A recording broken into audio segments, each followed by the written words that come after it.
How'd you figure, sweet talker? Nev Gallus is my only shot at finding the Dreadwolf. I need to know where she is.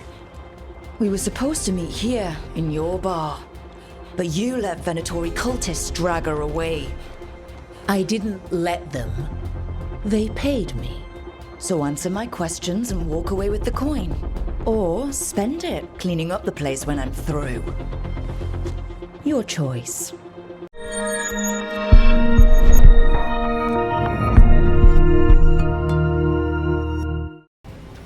I'll admit before we begin that I didn't go into Dragon Age the Veilguard expecting new BioWare to match old BioWare for quality. It's been a long time since Dragon Age Inquisition and, well, we had Mass Effect Andromeda and Anthem in the intervening years. But having spent well over a week with Rook, Varric and co, I'm happy to report that the Veilguard feels like BioWare coming home. A few caveats though. For a start, the fact that this is a new, largely younger writing team is evident throughout. While the story is strong and the characters well rounded, some of the dialogue, situations and reactions feel jarringly anachronistic. Where characters like Solas and Lucanus deliver their lines with a baroque brogue, many characters like Neve and Tash, and particularly Rook, talk like it's 2024 and it can feel out of place. That said, like Baldur's Gate 3 last year, Dragon Age the Veilguard flies the flag for inclusivity, not afraid to touch on sensitive modern topics without heavy-handedly forcing them into the spotlight. As expected from BioWare, Dragon Age the Veilguard is narrative heavy and wonderfully cinematic. Action set pieces roll into and out of cutscenes fairly smoothly, always keeping your protagonist Rook at the centre of it all. Hired by series mainstay Varric to help stop Solas the Dreadwolf from performing a ritual that will destroy the Fade along with half of Thedas, Rook is an entirely customisable character. You can choose race, gender and class from either fighter, rogue or mage, which splinter into a total of 9 specialisations later. Not only this, but you'll need to select a background from one of the 7 main factions, including the Grey Wardens, Necromantic Mournwatch and the shadowy stabby Antivan Crows, my choice as I went with Rogue. Each of these backgrounds affects how certain quests will play out and how certain characters see you. As each of your companions belongs to one of these factions, this can also affect how they act and respond around you, having an influence on relationships, romance and how they perform in a fight. It's nothing new in 2024, but the way these relationships interweave across the non-linear, optional parts of the narrative is still impressive. You can also adjust the world state to reflect how you left it in Inquisition, even influencing the appearance of certain cameos who pop up throughout the story. What begins fairly simply is soon a race against 2 ancient Elven Blight gods, and it's a conflict that involves all the people of Thedas. Characterisation is important in Dragon Age the Veilguard. Once you've unlocked all the companions, which you should manage in the first dozen hours or even sooner, you can choose who accompanies you on most quests and story missions. In combat they all have different styles, though some spells and abilities overlap. Several have a variation of a healing spell, for example, so you won't always feel forced to bring that one character that can keep you alive. Some abilities are listed as primers and others are detonators, so learning in which rotation to activate your allies' skills is integral to survival. More than this though, the characters have satisfying depth and nuance to their personalities. Harding and Ballara, for example, are both idealistic and kind-hearted, but where Harding has seen some shit and it shows, Ballara is more optimistic and innocent.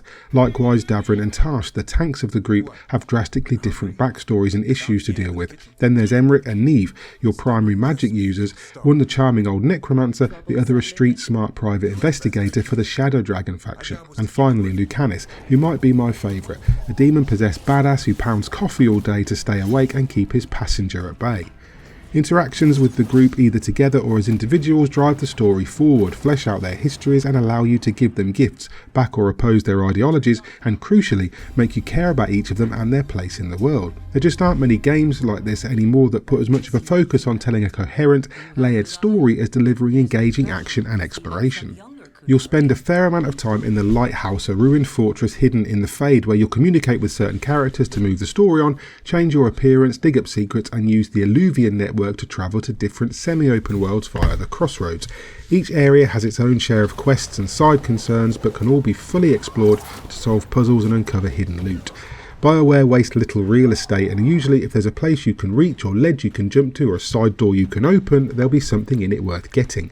Loot is colour-coded and upgraded either by visiting an NPC in the lighthouse or acquiring another version of the same item. Duplicates don't clog your inventory but instead upgrade their counterparts, moving them up through the colours from grey, green and blue to purple and gold. As you upgrade items, more affixes become active.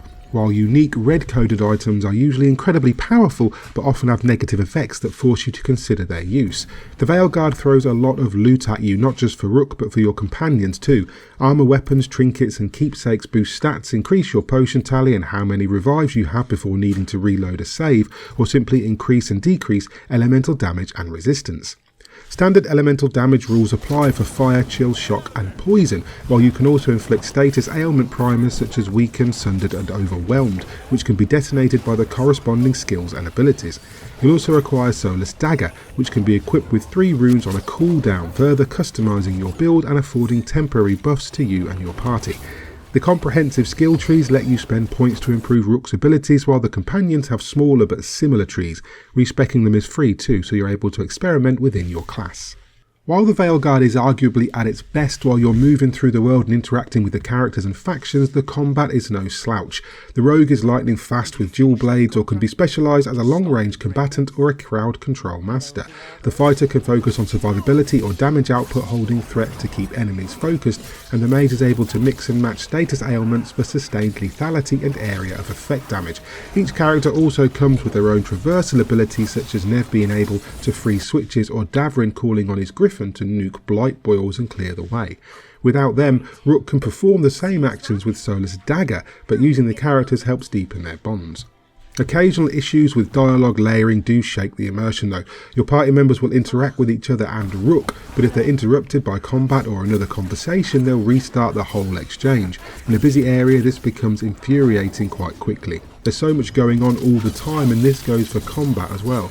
Some of the boss fights, particularly the optional fights against Darkspawn champions, take place in enclosed areas, and it can be difficult to see what's going on or get a moment to breathe or think, and you will wrestle with the camera from time to time too. Some beautiful detailed environments and impressive cutscenes bring Thedas to life in the way you'd expect from this franchise. Dragon Age the Veilguard has a slightly less grim art style. Characters aren't usually covered in blood after a fight, for example, but it's still unmistakably Dragon Age in the armour, weapon and enemy design. There's still a maturity to it, even though there are plenty of nods and Easter eggs to previous games and other properties throughout. Despite a few visual glitches and some issues with the sound design and camera, Dragon Age the Veilguard is just a really good time, plain and simple. It can be as fast paced or as meandering as you like, with an abundance of side quests and extracurricular activities to get on with, but the story delivers where it counts. It maintains the franchise's usual through lines of shadowy guilds and evil darkspawn, noble heroes and fascist mages, but brings it all up to date in ways that hit more often than they miss. I lost hours exploring the various biomes with my allies and hunting for rare treasures, and I'm already looking forward to re-rolling my choices and doing it all again. And for that reason, I'm going to score Dragon Age the Veilguard a 9 out of 10.